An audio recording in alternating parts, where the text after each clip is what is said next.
오늘도 주일 사부 예배 나오시고 영상으로 예배드리는 우리 모든 성도들을 주의 이름으로 사랑하고 축복합니다. 힘들고 어려운 때지만 하나님의 은혜와 평강 가운데 이 때를 견디며 이기는 성도들 되시기를 바랍니다. 우리 몇 번 한번 같이 인사하겠습니다. 하나님께 돌아갑시다. 변함없이 하나님을 사랑합시다. 하나님께 돌아감으로 하나님께 연결되어 하나님 공급해 주시는 은혜와 생명으로 이 때를 이기는 성도들 되시기를 바랍니다. 오늘은 룻기 2장 1절로 13절 말씀, 은혜의 만남이라는 말씀으로 함께 은혜를 나누겠습니다. 먼저 주여 말씀하옵소서 같이 하겠습니다. 주여 말씀하옵소서, 주의 종이 듣겠나이다. 아멘. 주의 음성이 들리는 복된 시간이 되시기를 바랍니다. 우리나라가 1970년대에 미국으로 이민을 많이 갔던 때입니다. 그때 그런 말이 유행했다고 합니다. 미국 공항에 처음 도착했을 때 누구를 처음으로 만나냐에 따라서 그의 삶과 삶의 질이 결정된다라는 말이 유행했답니다. 왜냐하면 마중 나오는 사람이 세탁소를 하신 분이면 그분도 세탁소를 할 가능성이 많고, 슈퍼마켓 하신 분이 맞으러 나오면 그분도 슈퍼마켓 하는 경우가 많았다는 거거든요. 그런 것처럼 우리 인생도 누구를 만나냐에 따라서 삶이 달라진다라고 하는 의미입니다.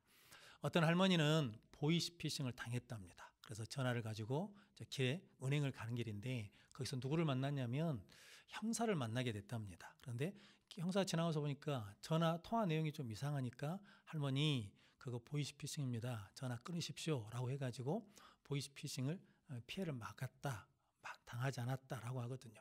어떤 할아버지는 버스에서 내려서 버스 정류장에서 조금 떨어진 곳에서 쓰러졌습니다. 심장마비가 쓰러졌거든요. 근데 그때 퇴근하는 간호사를 만나가지고 간호사가 심폐소생술을 해서 살아나는 뉴스가 나오기도 했습니다. 인생에 누구를 만나에 따라서 그의 삶이 살기도 하고 회복되기도 합니다. 그런 것처럼 오늘 본문에 나와 있는 룻은 실은 인생의 모든 것을 잃어버리고 타국으로 왔거든요. 베들레헴에 왔습니다. 근데 그의 삶에 소망이 없습니다. 살 힘이 없습니다. 그런데 그가 보아스를 만남으로 회복되고 소망을 얻고 그는 존귀한 자로 쓰임받게 되었습니다. 오늘 본문 말씀을 통해서 룻이 어떻게 보아스를 만났는지 함께 은혜를 나누면서 힘들고 어려운 이때에 우리 성도들도 은혜의 만남을 통해서 힘을 얻고 회복되고 소망하고 승리하는 성도들이 되시기를 바랍니다. 은혜의 만남 첫 번째는 은혜를 구해야 합니다. 오늘 2절 말씀 같이 읽겠습니다. 모압 여인 룻이 나오미에게 이르되 원하건대 내가 밭으로 가서 내가 누구에게 은혜를 입으면 그를 따라서 이삭을 주겠나이다 하니 나오미가 그에게 이르되 내 따라 갈지어다 하매. 아멘. 룻이 아무것도 없는 때거든요. 근데 그때 보리 추수 시작할 때 왔기 때문에 내가 누구에게 은혜를 입으면 밭에 가서 이삭을 주겠다라고 나오미한테 말했더니 나오미가 갔다 오라라고 하거든요.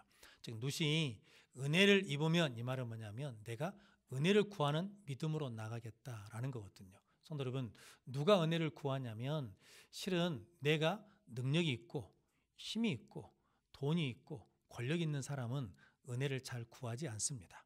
누가 은혜를 구하냐면 나는 능력도 없고 힘도 없고 무능력하고 내 인생에 답도 없을 그때에 무엇을 구하냐면 은혜를 구하거든요.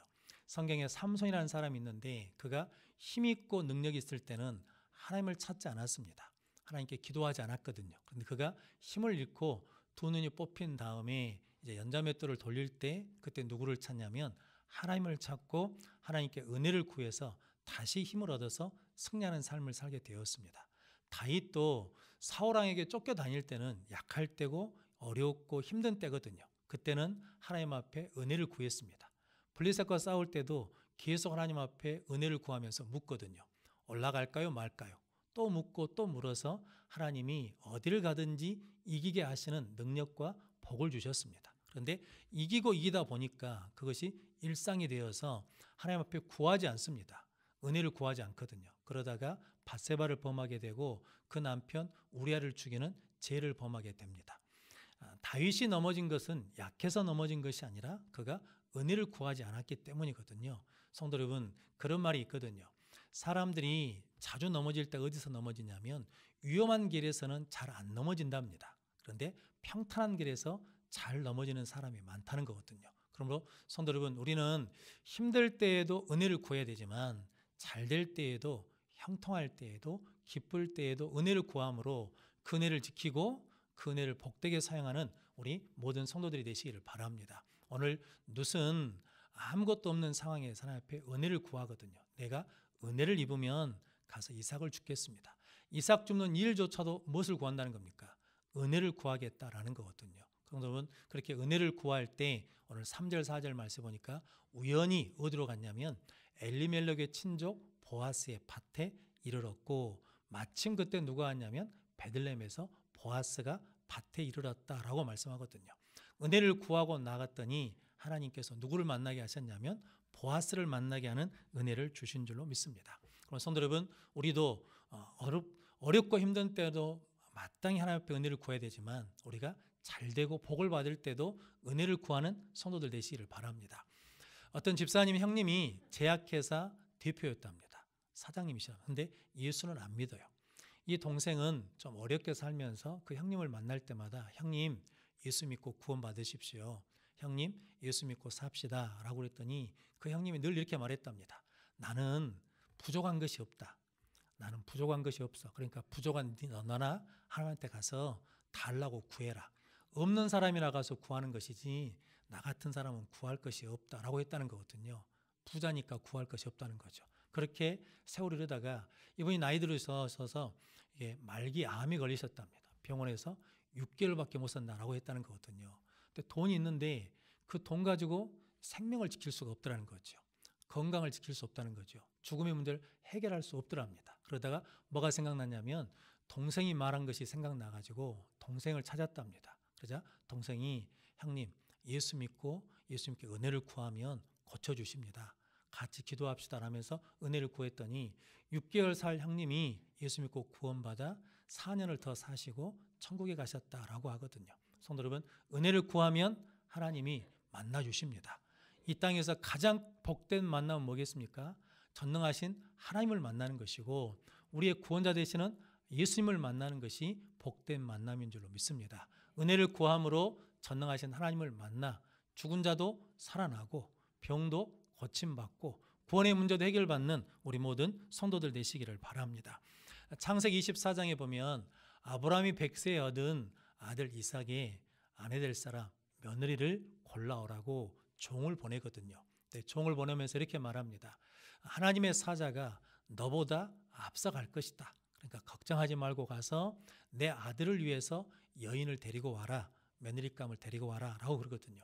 근데 실은 말은 쉽지만 실은 남의 고향 땅에 가서 내 주인의 아들의 며느리 될 사람을 골라온다는 것이 쉬운 일이 아니잖아요. 그때 창세기 24장 12절 말씀 같이 읽겠습니다. 그가 이르되 우리 주인 아브라함의 하나님 여호와여 원하건대 오늘 나에게 순조롭게 만나게 하사 내 주인 아브라함에게 은혜를 베푸시옵소서. 아멘.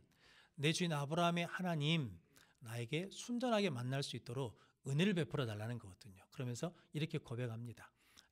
물 기르러 올 때가 되었으니까 어떤 소녀가 물을 기르러 오면 나에게 물을 좀 달라 하면 물방울을 내려서 나에게 물을 마시고 그리고 내가 데리고 간 열필 낙타에게도 물을 마시게 한 사람이 하나님이 정하신 여인으로 알겠습니다. 증거로 삼겠습니다 라고 구했거든요. 그런데 그 말을 마치기도 전에 누가 오냐면 느부가가 와서 물을 주고 낙타에게도 물을 주겠다 해가지고 이삭의 아내로 오게 되었습니다. 성도 여러분, 이 느부가는 창세기 24장에 처음 나온 게 아니라 여호와 1회장인 창세기 22장에 나옵니다. 하나님이 이미 뭐 해놓으셨냐면 준비해 놓으셨거든요. 그런데 기도했더니 하나님이 준비해 놓으신 느부가를 만나게 됐다는 거거든요. 창세기 22장 23절 말씀입니다. 같이 읽겠습니다. 이 여덟 사람은 아브라함의 형제 나홀의 아내 밀가의 소생이며 부두엘은 느부가를 낳았고. 아멘. 하나님이 이미 아브라함의 형제 나홀에게서 무엇을 나눴다는 겁니까? 느부가를 나눴어요. 준비해 놨어요. 그런데 그 종이 뭐 했더니 하나님께 은혜를 구했더니 만나게 해주셨다라고 말씀하거든요. 오늘 룻기 2장 1절 말씀 같이 읽겠습니다. 나오미의 남편 엘리멜렉의 친족으로 유력한 자가 있으니 그의 이름은 보아스더라. 아멘. 보아스는 이미 뭐 했다는 겁니까? 유력한 자가 있어요. 그런데 루시 하나님 앞에 은혜를 구했더니 하나님께서 인도하셔서 보아스 밭으로 가게 하시고, 또 그때 마침 보아스가 그 밭으로 와서 누구를 만나냐면 룻을 만나는 은혜를 주셨다라고 말씀하거든요. 성도 여러분, 우리가 하나님 앞에 은혜를 구하면 하나님이 예비해 놓으시고 준비해 놓으신 은혜의 만남을 누리게 될 줄로 믿습니다. 그렇게 은혜를 구하는 우리 모든 성도들 되시기를 바랍니다. 구약 성경에 야베스라는 사람이 있거든요. 한때 우리 한국교회에 야베스 기도라는 책이 늘 읽혀질 때가 있었거든요. 근데 그 야베스 이름의 뜻이 고통이라는 뜻입니다. 수고로이 나았다라는 뜻이거든요. 그의 인생이 어떤 인생인지 자세하게 설명은 없지만 그 어머니가 아들을 낳고 이름을 뭐라고 줬냐면 고통, 이렇게 이름을 줬단 말이죠. 그 이유는 뭐 때문이냐면 나면서 난산을 했던, 아니면 삶이 힘들었던 그 자식을 고난, 고통이라고 이름을 줬거든요. 그런데 야베스의 인생이 바뀝니다. 어떻게 바뀌냐면 성경에는 다른 설명이 없이 딱 한 절만 말씀하십니다. 역대하 4장 10절 말씀입니다. 같이 읽겠습니다. 야베스가 이스라엘 하나님께 아뢰어 이르되 주께서 내게 복을 주시려거든 나의 지역을 넓히시고 주의 손으로 나를 도우사 나로 환난을 벗어나 내게 근심이 없게 하옵소서 하였더니 하나님이 그 구하는 것을 허락하셨더라. 아멘. 야베스가 그 하나님께 아뢰어 이르되 하나님 나에게 뭘 달라면 복을 주십시오. 이 복이란 말이 은혜라는 말이거든요. 하나님 나에게 은혜를 주셔서 내 지경을 넓혀 주십시오. 그리고 주의 손으로 나를 보호해 주시고 지켜 주십시오. 근심이 없게 해 주십시오라고 구했더니 하나님께서 그가 구한 것을 다 뭐 하셨다는 겁니까? 허락하셨다라는 거거든요. 구하면 하나님이 허락해 주십니다. 구하면 응답해 주십니다. 그럼 성도 여러분, 여러분들이 하나님 앞에 힘들고 어려운 자리에 있을 때마다 은혜를 구하면 하나님이 그 문제 해결될 수 있는 준비해 놓은 것들을 만나는 은혜의 만남의 복을 누리게 될 줄로 믿습니다. 또한 우리 자녀들을 위해서도 하나님 믿음의 만남, 축복의 만남, 은혜의 만남을 주십시오라고 기도하는 믿음의 부모님 되시기를 바랍니다. 예수님도 마태복음 7장 7절 말씀에 구하라 그리하면 주실 것이요 찾으라 그리하면 찾을 것이요 문을 두드리라 그리하면 열릴 것이다 라고 말씀합니다.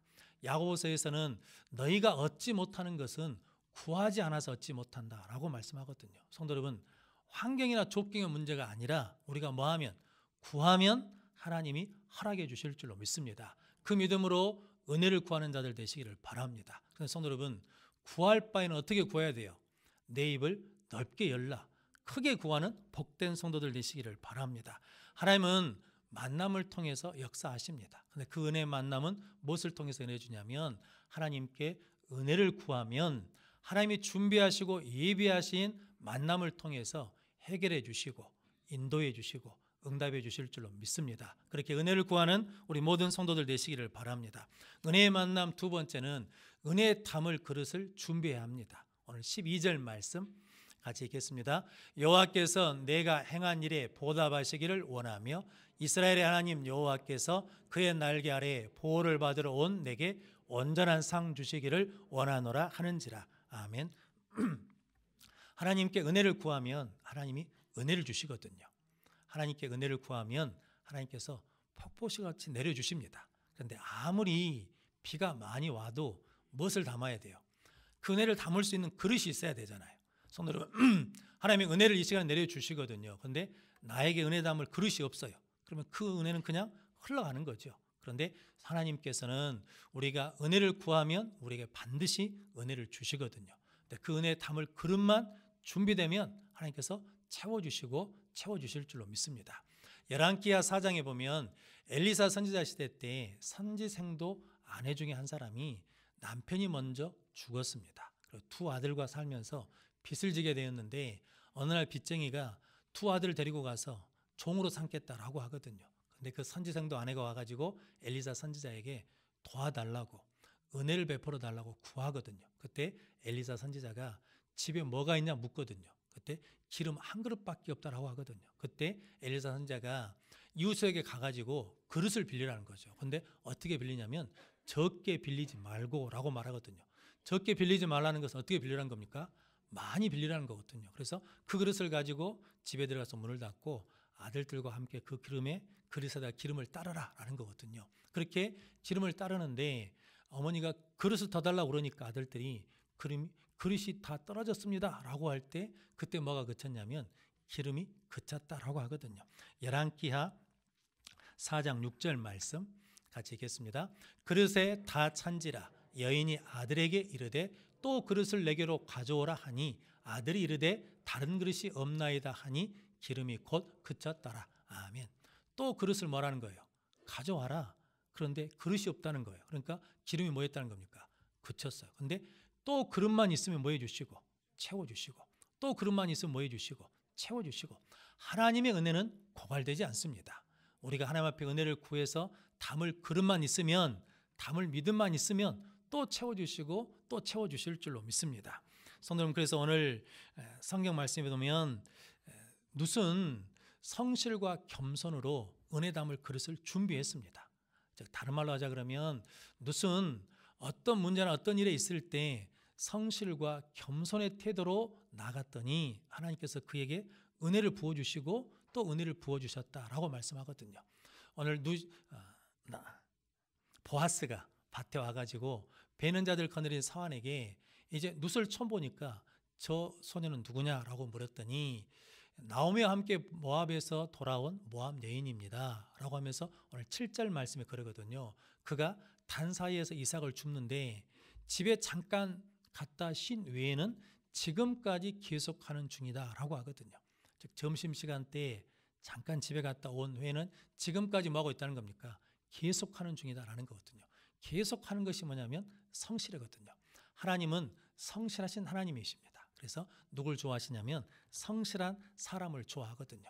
성실은 중단 없이 계속하는 거거든요. 그래서 성경 말씀에 선을 행하되 낙심하지 말라고 한 이유는 뭐냐면 낙심은 중단케 하는 거거든요. 그럼 성도 여러분, 저희들이 어떤 어려움이 있어도 성실하게 계속해서 예배하고 기도하면 하나님께서 반드시 응답해 줄 그 은혜의 때가 임할 줄로 믿습니다.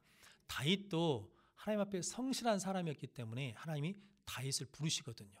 시편 78편 70절 71절 말씀 같이 읽겠습니다. 또 그의 종 다윗을 택하시되 양의 우리에서 취하시며 전양을 지키는 중에서 그들을 이끌어 내사 그의 백성인 야곱 그의 소유인 이스라엘을 기르게 하셨더니 아멘. 하나님이 다윗을 언제 부르셨냐면 양을 지키고 있을 때. 다윗이 양을 어떻게 지켰습니까? 내 양이 아니고 아버지 양인데 사자나 곰이 양을 먹으러 오면 그 사자와 곰과 싸워서 지키잖아요. 그런데 하나님이 그 양을 지킬 때 하나님 그를 뭐 하셨냐면 취하셨어요. 택하시고 양들 중에 있을 때 그들을 뭐 했냐면 부르셨다는 거거든요. 그러면서 그의 뭐냐면 야곱과 이스라엘을 기르게 하셨다라는 거거든요. 성실하면 하나님이 기회를 열어주십니다. 성실하면 하나님께서 세워주십니다. 성실하면 삶을 더 넓게 세워주십니다. 이렇게 성실한 룻에게 보아스가 또 은혜를 주거든요. 뭐라고 하냐면 다른 밭에 가지 말고 내 밭에서 이삭을 주어라. 그리고 소년들이 너를 건드리지 못하도록 내가 명령해 놨다. 그리고 목이 마르거든 소년들이 길로 물을 마시라라고 하거든요. 성도 여러분, 하나님 앞에 성실하게 믿음의 그릇이 은혜와 담을 그릇이 준비되면 거기에 또 뭐 해주시고 은혜를 부어주시고 그랬더니 이제 룻이 오늘 2장 10절 말씀에 이렇게 고백합니다. 룻이 엎드려 땅에 절하며 나는 이방 여인인데 내게 은혜를 베풀어 주십니까? 라고 고백하거든요. 즉 룻이 땅에 엎드려 절했다는 것은 은혜를 받을 때 어떻게 받았냐면 겸손하게 받았다라는 거거든요. 히브리어로 복이 바라크라는 말을 쓴답니다. 이 말이 하나님께 복을 빌다라는 의미인데 원래 뜻은 무릎을 꿇다라는 뜻이라는 거거든요. 하나님은 하나님 앞에 겸손하게 무릎 꿇는 사람이 뭘 주신다는 거예요. 은혜도 주시고 축복해 주신다는 거거든요. 성도 여러분, 여러분들이 오늘 이렇게 은혜 담을 그릇을 성실과 겸손으로 준비하면 또 그릇을 준비하면 거기에 채워주시고 또 채워주시는 거죠. 성도 여러분들 이렇게 하나님 앞에 은혜로 은혜의 그릇을 준비해서 은혜 담을 그릇을 준비해서 그 그릇이 채워지는 귀한 성도들 되시기를 바랍니다. 물은 낮은 곳에 높은 곳에서 낮은 곳으로 흐르잖아요.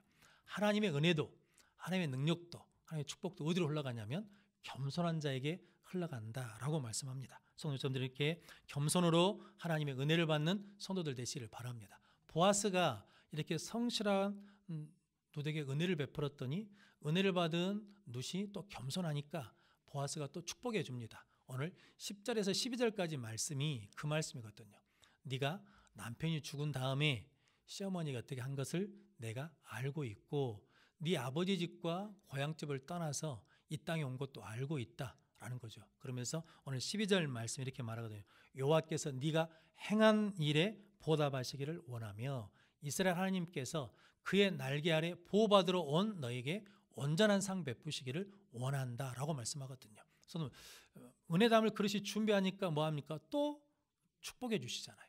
또 담아 주시잖아요. 성도 우리도 그렇게 하나님 앞에 늘 겸손하고 성실한 태도로 나가면 하나님께서 또 채워주시고 채워주실 줄로 믿습니다. 오늘 12절 말씀은 어떤 의미냐면 그렇게 성실하고 겸손한 룻을 보면서 보아스가 어떤 마음이 드냐면 축복하고 싶은 마음이 생기는 거거든요. 저 사람은 참 하나님께 복받았으면 좋겠다라는 마음이 생겨서 그렇게 축복한다라는 거거든요. 에레미야 32장 19절 말씀 같이 읽겠습니다. 주는 책략에 크시며 하시는 일에 능하시며 인류의 모든 길을 주목하시며 그의 길과 그의 행위의 열매대로 보응하시나이다. 아멘. 하나님은 인류의 모든 길을 뭐 하신다는 겁니까? 주목하셔요. 그러면서 그가 어떻게 살아온지 그 길과 그가 행한 행위의 열매대로 뭐 해주시냐면 보응해 주셔요. 갚아주셔요. 축복해 주셔요. 채워주셔요. 그럼 성도 여러분, 여러분들이 늘 성실과 겸손한 태도로 은혜 담을 그릇만 준비하면 하나님께서 또 채워주시고 또 채워주시는 은혜를 허락해 주실 줄로 믿습니다. 요즘 배구 선수 중에 김하경이라는 선수가 있습니다. 이게 자리가 이렇게 토스 올려주는 세터라고 그러거든요. 원래는 후보 선수였답니다. 근데 후보 선수로 자리가 없어서 프로팀에서 실업팀으로 갔다가 다시 후보 선수로 IBK 기업은행에 왔다는 거거든요. 그런데 거기 주전 세터가 있는데 연봉이 얼마냐면 2억 7천 받는 선수입니다. 그러니까 실력이 좋은 거죠. 이 김학영 선수는 얼마 받냐면 4,300인가 받다가 올해 6천만 원 정도 받는다는 거거든요. 그러니까 연봉이 적어요. 왜냐하면 실력이 없으니까. 그런데 주전 세터, 연봉 많이 받는 세터가 좀 교만한 마음이 든 모양이에요. 감독이 지시하면 안 들어요. 감독이 훈련하면 자기 안 한다는 거거든요. 그래서 팀을 이탈해서 방출되는 사건이 일어났습니다. 그러면서 감독이 바뀌어서 새 감독이라는 김호철 감독이 왔거든요. 이분은 이게 토스 올려주는 세트 출신이에요. 그래서 이제 후보 선수니까 열심히 훈련을 시켜요. 혹독하게 시킵니다. 그런데 이 김학영 선수가 훈련을 다 받아요. 왜냐하면 나는 원래 뭐가 없는 사람이니까 자리 없는 사람이었어요. 나는 후보 선수였어요. 나는 능력이 안 되는 사람이었어요. 근데 나를 훈련시켜 주니까 그 은혜가 감사한 거예요. 그래서 열심히 훈련을 따라서 했어요. 시합에 나가면 매번 져요. 그러면 감독한테 맨날 욕을 얻어먹네요. 그런데도 또 훈련하고 또 시킨 대로 하고 그렇게 하거든요. 그래서 이제 경기에 이기기 시작하거든요. 그러면서 사람들이 누구 이름을 이야기하기 시작하면 김학영이라는 사람 이야기를 하기 시작하거든요. 그러면서 그의 몸값이 어떻게 됐습니까? 올라가겠죠. 그러면서 그 선수가 인터뷰에 이렇게 이야기했답니다. 내가 김호철 감독을 만난 것은 나에게 천운이라는 거거든요. 나는 그 은혜를 받을 자격이 안 되는 사람이었는데 나에게 그 은혜를 주셔서 나는 지금 어떤 훈련과 어떤 역경이 있어도 다 못으로 받는다는 거예요. 겸손함으로 받았더니 그것이 그에게 복이 됐다라고 말씀하거든요. 우리도 똑같지 않습니까? 우리가 하나님께 은혜 받을 만한 자격이 돼요, 안 돼요? 안 돼요. 그래서 우리는 하나님께서 구원해 주신 은혜도 겸손함으로 받고 지금 주신 생명도 겸손함으로 받고 지금 누리는 은혜도 겸손함으로 받으면 하나님께서 또 은혜를 허락해 주실 줄로 믿습니다. 그럼 복된 믿음의 성도들 되시기를 바랍니다. 이렇게 룻이 이제 이삭을 주어서 집으로 돌아왔을 때 시어머니 나오미가 누구 밭에서 일했냐라고 물을 때 룻이 그렇게 말하거든요. 보아스라는 사람 밭에서 일했습니다. 그런데 룻은 보아스가 누군지를 몰라요. 그런데 누구는 아냐면 나오미는 알아요. 그래서 오늘 20절 말씀에 그는 우리 친척이며 기업 물을 자다라고 하거든요. 기업 물을 자라는 말이 고일이란 말인데 해방시켜주다, 구속하다, 대신 값을 지불하는 의미거든요. 즉 기업 물을 자인 보아스를 통해서 이제 룻의 인생이 뭐하진답니까? 새로워진다. 그렇게 존귀한 사람으로 변화된다라고 말하거든요. 성도 여러분, 우리도 그 기업 물을 자이신 예수 그리스도, 구속자이신 예수 그리스도가 있거든요. 그 예수님께 은혜를 구하며 나가고 하나님 앞에 성실과 겸손으로 나가면 그 만남을 통해서 우리를 건져주시고 구원해 주시고 인도해 주시고 승리해 주시고 치료해 주실 줄로 믿습니다. 그런 복된 우리 모든 성도들 되시기를 바랍니다. 하나님은 만남을 통해서 일하시고 역사하십니다. 그러므로 은혜의 만남을 위해서는 하나님께 은혜를 구하고 하나님 앞에 성실과 겸손함으로 은혜의 그릇을 준비하면 하나님께서 우리 모든 성도들에게 복으로 채워주실 줄로 믿습니다. 그 은혜를 누리는 우리 모든 성도들이 되시기를 주님의 이름으로 축원합니다. 기도하겠습니다. 거룩하신 아버지 하나님 감사합니다. 하나님 앞에 나와 은혜를 구할 수 있는 믿음을 주셔서 감사합니다. 우리가 어려울 때든 형통할 때든 항상 하나님 앞에 은혜를 구하는 자들 되게 하시고 하나님 앞에 성실과 겸손으로 은혜 그릇을 또 준비해서 채움받고 채움받는 복된 성도들 되게 하여 주옵소서. 예수님의 이름으로 기도하옵나이다.